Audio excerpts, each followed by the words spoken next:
In this session, we will learn about vectors and their operations in Scilab. We will study how to define vectors and perform linear algebraic operations on vectors. In scientific applications, vector is defined as quantity having direction and magnitude.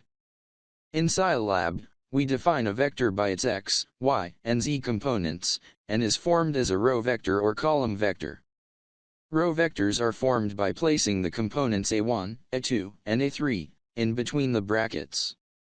Column vectors are formed by placing the components in between the brackets, and putting semicolon in between the components of the vector.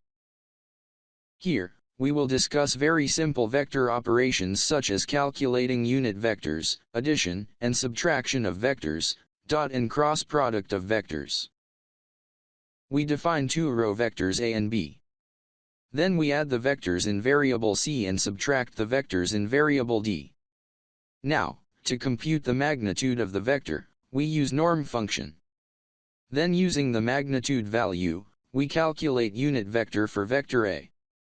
To calculate dot product of vectors a and b, we need to multiply row vector a with the transpose of the vector b.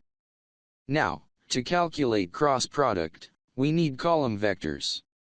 So we redefine vectors a and b in column vector format, then using the function cross, which is a Scilab function, we get the cross product of vectors a and b. We now run the script and see the results of these operations on vectors.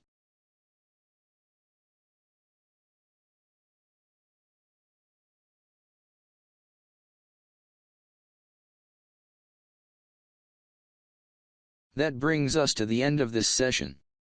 Thank you for your interest and attention.